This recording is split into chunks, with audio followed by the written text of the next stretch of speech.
The big affair. The story with the unexpected ending. I just found out my wife has been having an affair for more than a year. We've been married for 8 years, have 2 kids, and I thought we had a great marriage. We were good friends, had a lot of shared experiences, and I thought we were really close. She tells me that she still loves me and wants to go to counseling, but I feel conned and bull crap and want out.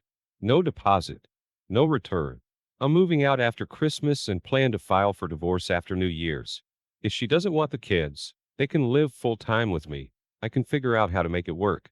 She has now put on this I'm so sorry and depressed act, and both her family and my family are starting to high pressure me to try for reconciliation.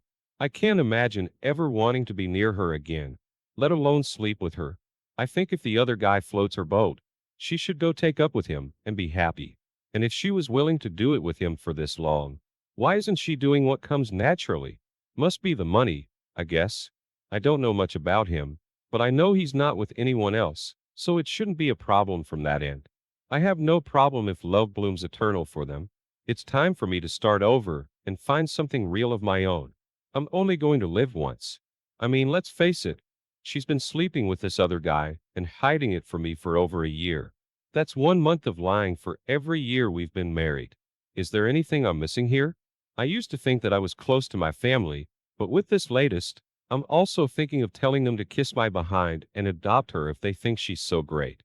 My dad was just here, and I finally had to kick him out of the house because his weak sermonizing was making me nauseous. I have a good attorney, and he says I can get out of this cheap as long as I have proof, which I do. I'm not going to risk the time or repair. Already got 8 years shot. Depending on how long I live, that could be one day out of every week down the tubes. Why throw good after bad? My attorney says that you can put on a lot of pressure with good evidence because cheaters don't like to have everything revealed to the entire world. He's done it before, and you know something? Even if she manages to extort some money out of me, we're pretty sure that I can get the kids. I found out about it because my computer broke down.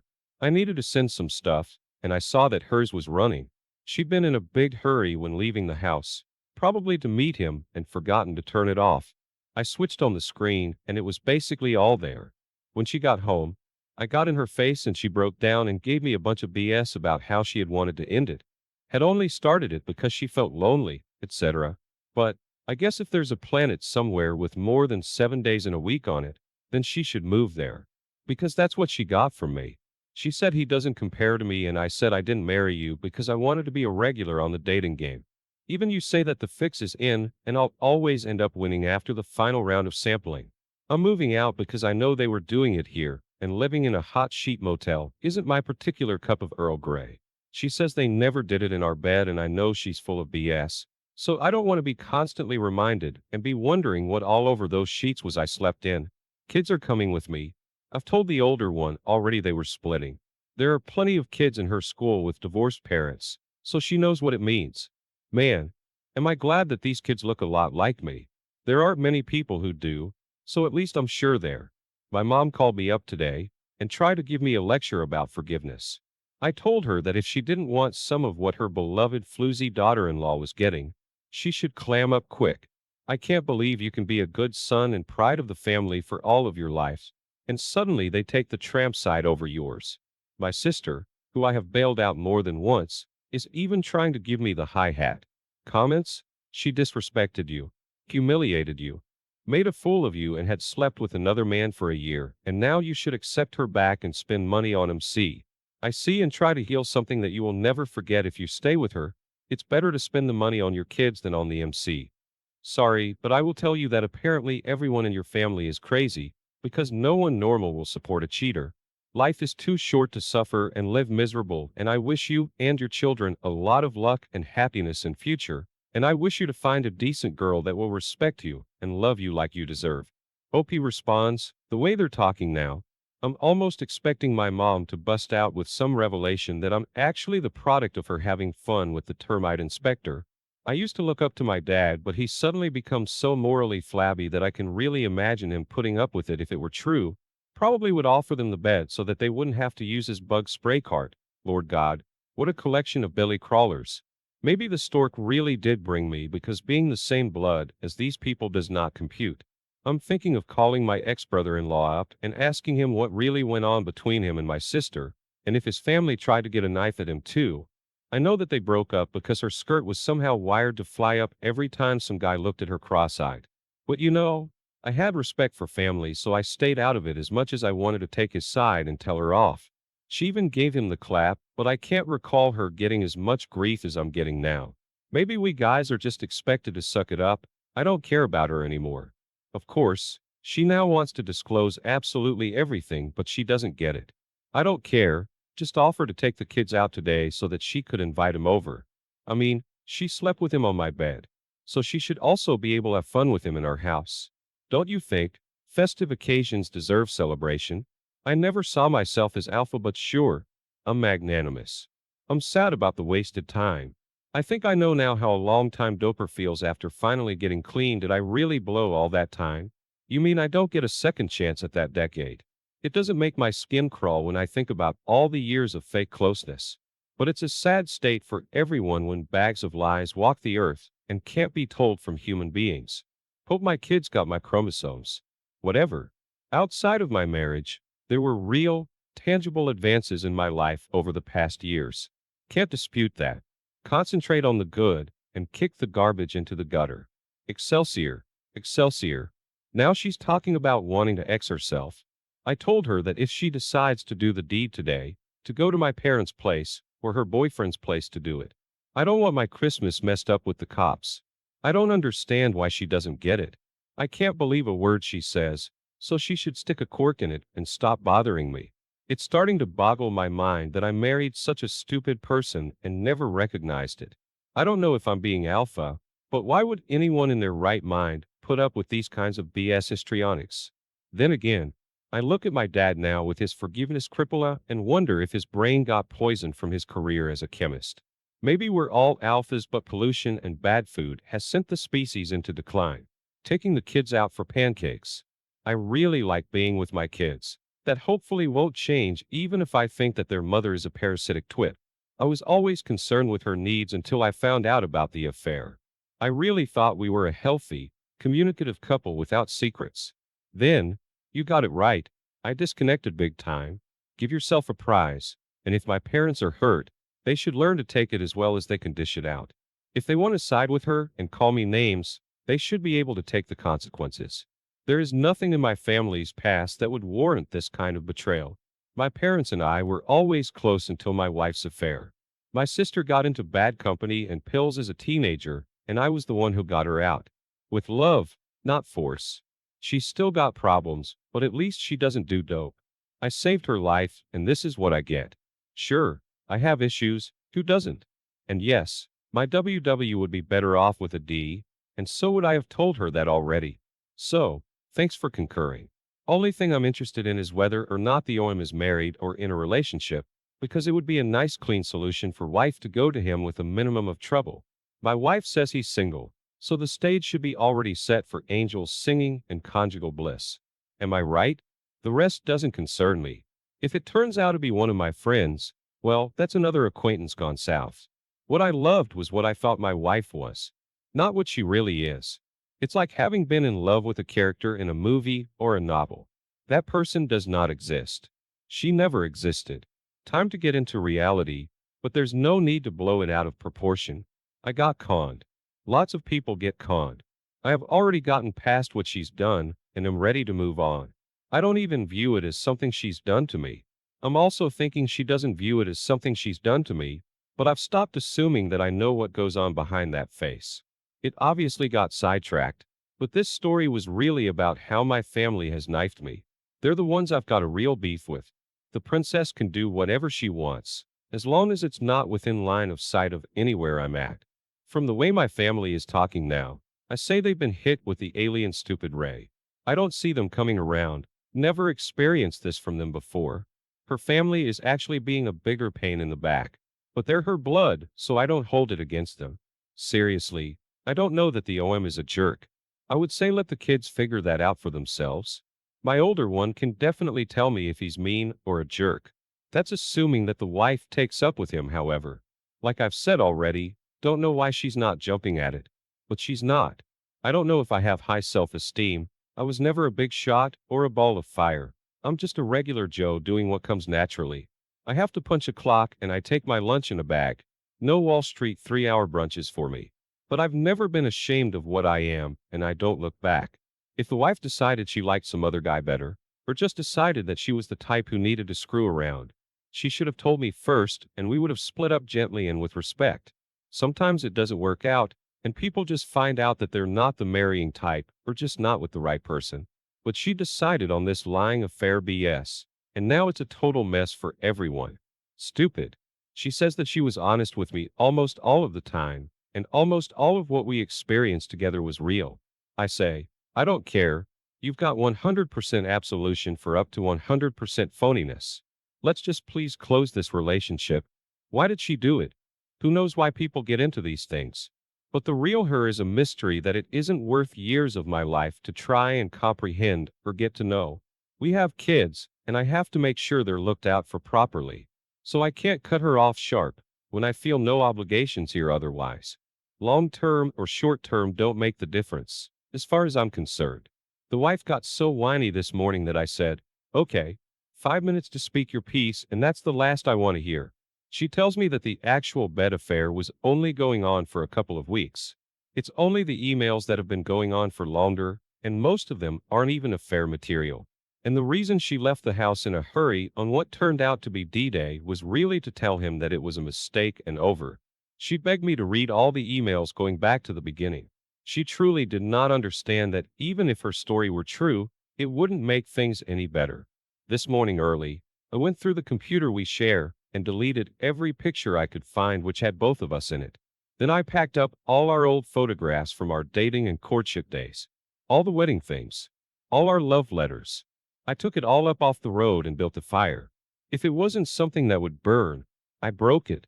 The plates, the lovers' cups, the teapot, the little porcelain bells. I just took my sledge short arm and turned them into talcum powder. Let the wind blow it away. I thought it was going to be painful in some way or another, but it wasn't. I actually started to feel lighter. All the memories that came up, bringing her breakfast in bed on those plates our first morning married. The love poem I somehow managed to scrawl when I was being jostled about in a seaplane. How she looked on her wedding day. It was all like it happened to someone else. Then it all started fading somehow. It occurred to me that maybe the reason people can't forget painful things is because they try to separate out the good from the bad. Try to hold on to one and drop the other. But memories are not divisible that way. Have to take them the way they are or surrender them completely. I got home and the kids were watching TV while the wife was sitting in the kitchen and staring out the window. I packed her grip and told her, it's enough. You're not helping things here and it's time for you to go to him. No need to sneak anymore. You can sleep in his bed. He can tune your engine day and night and you can start preparing for playing house.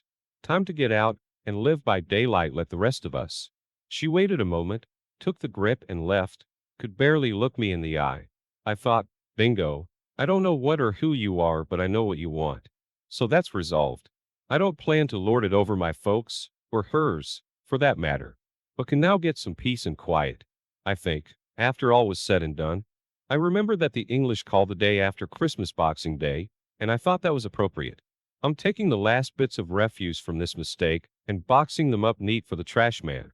Next thing to go is this house, and that puts paid to her. There's obviously still some legal stuff to resolve, but I figure that if I haven't found closure yet, I think I'm very close to it. My older knows we're splitting up. My younger probably doesn't understand all that well. They are certainly sad because it's not a happy place here at the moment, if for no other reason. But I told them straight out that I would always be there for them, and that their mom would be around plenty. Now she has to decide whether or not she wants to live up to that. If she comes back to the house, I won't have to let her in because she's got a key and can let herself in.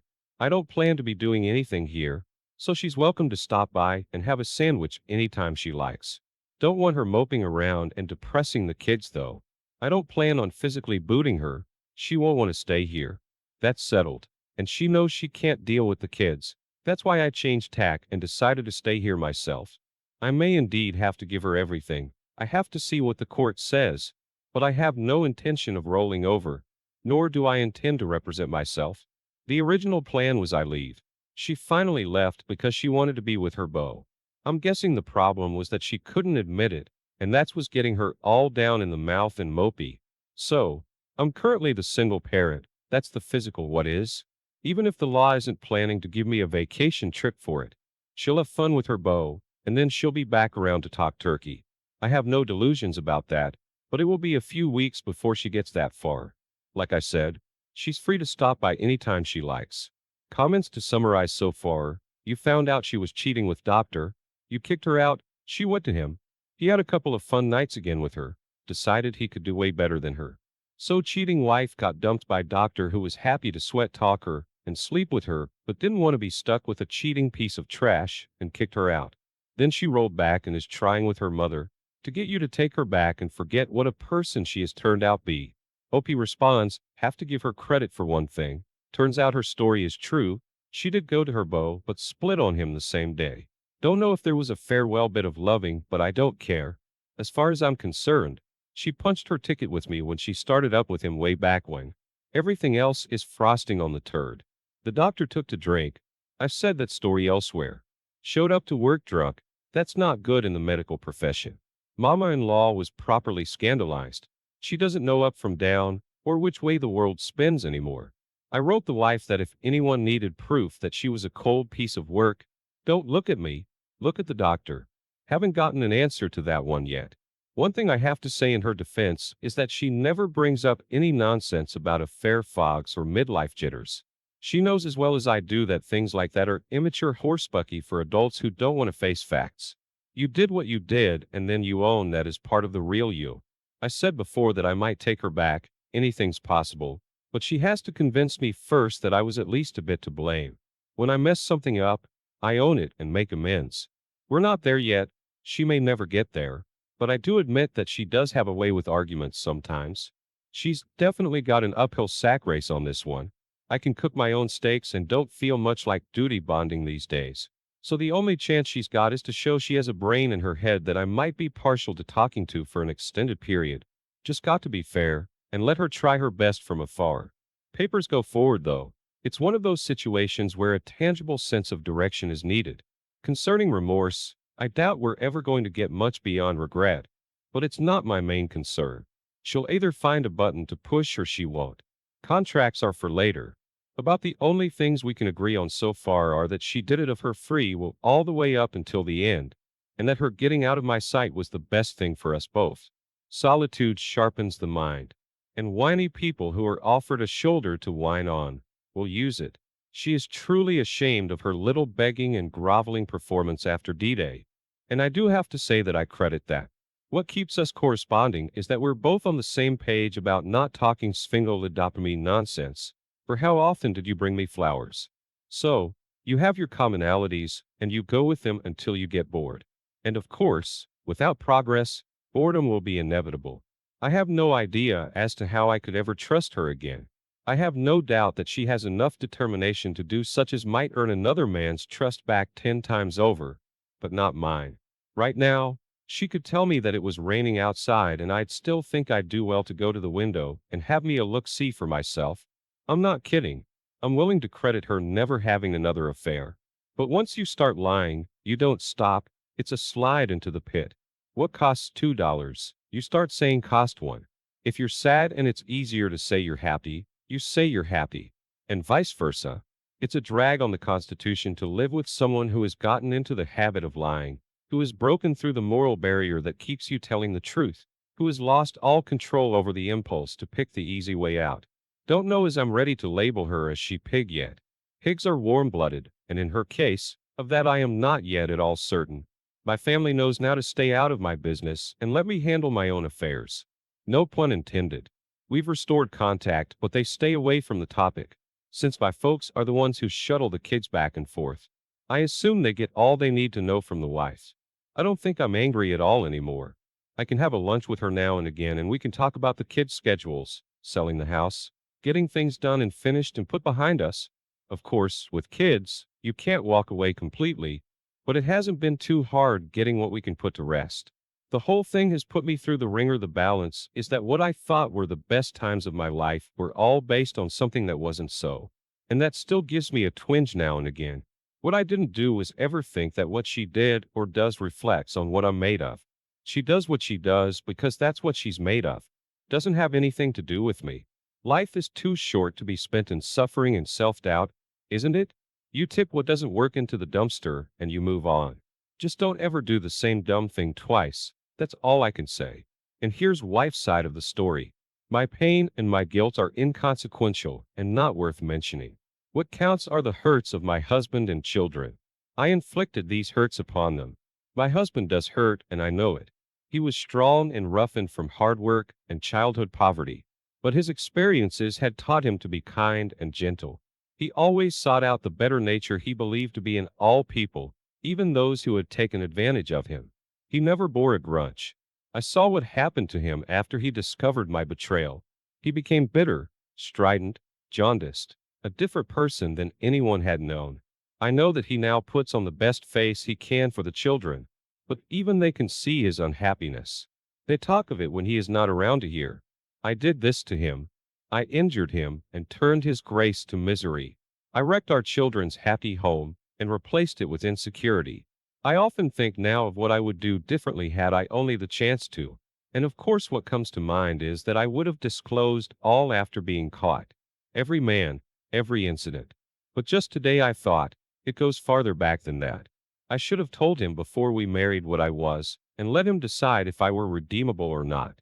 Of course, he did not think that I was a virgin when I met him, but he never knew how deeply soiled and compromised I was.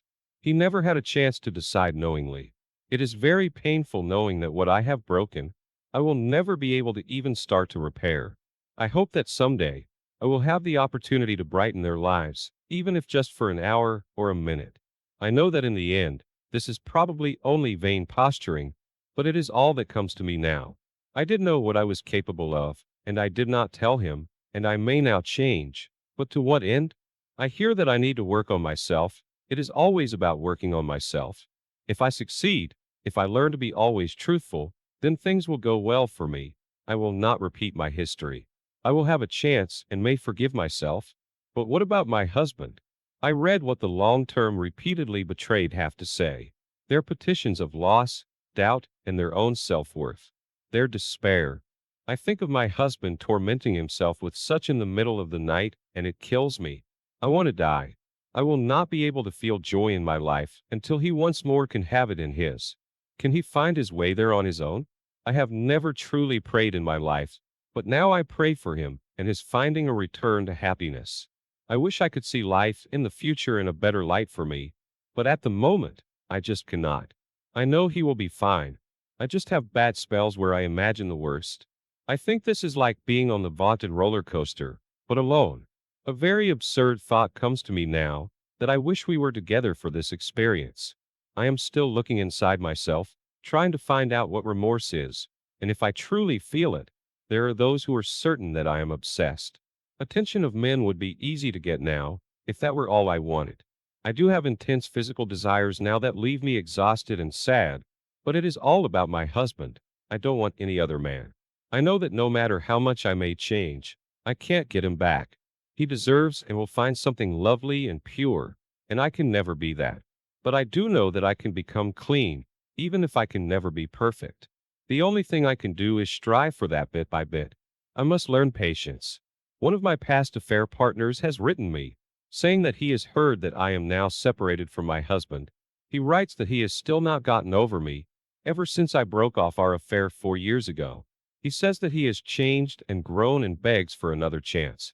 I want to write him back and tell him that I only used him, and I should not have wronged him, but I cannot and will never love him. He must get past it. He must come to realize that I am not the woman he has made me in his thoughts. At the same time, I feel that corresponding with any of these men would be disloyal to my husband, even though we are no longer together. But it seems so cruel not to answer at all. I really do feel that I wronged my affair partners, even though they knew that I was married. I let them persist in their illusions, even though I knew that it was inevitable that I would become bored and discard them. I wonder if this is simply part of what I am going through. I need to question myself endlessly, trying to figure out what truly represents doing the right thing. I never lost interest in my husband. I know this for certain. That fact gives me hope. I have come to understand how vulnerable, how exploitable I was. At the time I married him, I had started to keep very bad company. He came into my life at a very crucial time. Without him, I would have fallen into shady business or worse. Without him, I might not be alive today. As badly as I treated him, he was always my lifeline. 2 months later, my husband told me to leave on the day after Christmas last year. I saw him today for the first time since that awful day. I was happy because he looked so healthy and calm, but I was hurt by that as well. I tried to tell him about me, that I knew that I needed to change, that I did not know if I could ever really be deserving of him, but I was trying so hard and would try harder. I lost control and started babbling, I think. He cut me off. "You'll be fine," he said. His eyes were as kind as I always remembered them. He was looking at me with compassion. It was as if he were able to look deep into me and had determined that there was nothing to find. I always knew that my hopes for reconciliation were improbable, but it just seemed so much worse than I had ever imagined. It may be self-pity, but it hurts so badly to finally have to face what we have come to. I know it was cruel. I'd never heard him ever say a cruel thing before. He could have terribly black sense of humor when he was angry, but he was never cruel. I can't imagine what has now happened within him, but I feel so vile for being the cause of it. What I did to him was so horribly cruel. God only knows how I managed not to see it. He may be wrong about me in the end, but he has the right to say whatever he feels now. He threw me out 9 days after his first discovery. At that time, he did not know that there had been others. I know that this does not put what I did in any better light, but it was not a marriage where I was continually making him suffer. Perhaps in the end, it was worse for him to find out in the way which he did.